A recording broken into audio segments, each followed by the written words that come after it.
चलिए जानते हैं भाद्रपद माह की शुक्ल पक्ष की एकादशी की कहानी। एक बार युधिष्ठिर कहने लगे कि हे भगवान, भाद्रपद शुक्ल पक्ष की एकादशी का नाम क्या है, इसकी विधि तथा इसका महात्म्य कृपया करके कहिए। तब भगवान श्री कृष्ण कहने लगे कि इस पुण्य, स्वर्ग और मोक्ष को देने वाली तथा सब पापों का नाश करने वाली उत्तम वामन एकादशी का महात्म्य मैं तुमसे कहता हूँ, तुम ध्यान पूर्वक सुनो। यह पद्मा तथा परिवर्तनी एकादशी का नाम जयंती एकादशी भी है। इसका यज्ञ करने से वाजपेय यज्ञ का फल मिलता है।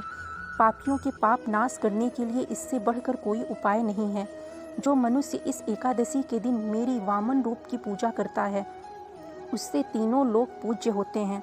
अतः मोक्ष की इच्छा करने वाले मनुष्य इस व्रत को अवश्य करें। जो कमल नयन भगवान का कमल से पूजन करते हैं, वे अवश्य भगवान के समीप जाते हैं। जिसने भाद्रपद शुक्ल पक्ष की एकादशी को व्रत और पूजन किया, उसने ब्रह्मा विष्णु सहित तीनों लोकों का पूजन किया। अतः हरिवासर अर्थात एकादशी का व्रत अवश्य करना चाहिए। इस दिन भगवान करवट लेते हैं, इसलिए इसको परिवर्तनी एकादशी भी कहते हैं। भगवान के वचन सुनकर युधिष्ठिर बोले कि भगवान, मुझे अति संदेह हो रहा है कि आप किस प्रकार सोते और करवट लेते हैं तथा किस तरह राजा बलि को बांधा और वामन रूप रखकर क्या क्या लीलाएं की। चतुर्मास की व्रत की विधि क्या क्या है तथा आपके शयन करने पर मनुष्य का क्या कर्तव्य है, सो आप मुझसे विस्तार से बताइए। श्री कृष्ण कहने लगे कि हे राजन, अब आप सब पापों को नष्ट करने वाली कथा का श्रवण करें। त्रेता युग में बलि नामक एक दैत्य था। वह मेरा परम भक्त था। विविध प्रकार की वेद सूक्तों से मेरा पूजन किया करता था और नित्य ही ब्राह्मणों का पूजन तथा यज्ञ के आयोजन करता था। लेकिन इंद्र से द्वेष के कारण उसने इंद्रलोक तथा सभी देवताओं को जीत लिया। इस कारण सभी देवता एकत्र होकर सोच विचार करके भगवान के पास गए। बृहस्पति सहित इंद्रादिक देवता प्रभु के निकट जाकर और नतमस्तक होकर वेद मंत्रों द्वारा भगवान का पूजन और स्तुति करने लगे।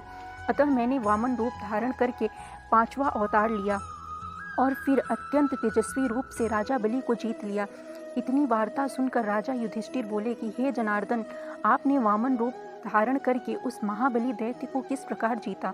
श्री कृष्ण कहने लगे, मैंने वामन रूपधारी ब्रह्मचारी बलि से 3 पग भूमि की याचना करते हुए कहा, ये मुझको 3 लोक के समान है और हे राजन, यह तुमको अवश्य ही देनी होगी।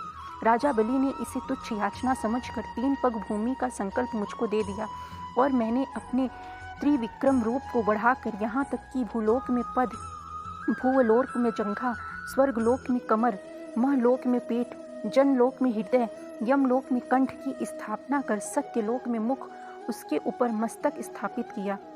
सूर्य, चंद्रमा आदि सब ग्रह, गण, योग, नक्षत्र, इंद्रादिक देवता और शेष आदि सब नागगणों ने विविध प्रकार से वेद सूक्तों से प्रार्थना की।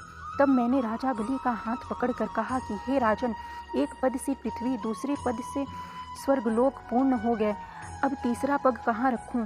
तब बलि ने अपना सिर झुका लिया और मैंने अपना पैर उसके मस्तक पर रख दिया, जिससे मेरा वह भक्त पाताल को चला गया। फिर उसकी विनती और नम्रता को देखकर मैंने कहा कि हे बलि, मैं सदैव तुम्हारे निकट ही रहूँगा। विरोचन पुत्र बलि से कहने पर भाद्रपद शुक्ल एकादशी के दिन बलि के आश्रम पर मेरी मूर्ति स्थापित हुई। इसी प्रकार दूसरी क्षीर सागर में शेषनाग के पष्ठ पर हुई। हे राजन, इस एकादशी को भगवान शयन करते हुए करवट लेते हैं, इसलिए तीनों लोकों के स्वामी भगवान विष्णु का उस दिन पूजन करना चाहिए। इस दिन तांबा, चांदी, चावल और दही का दान अवश्य करना चाहिए।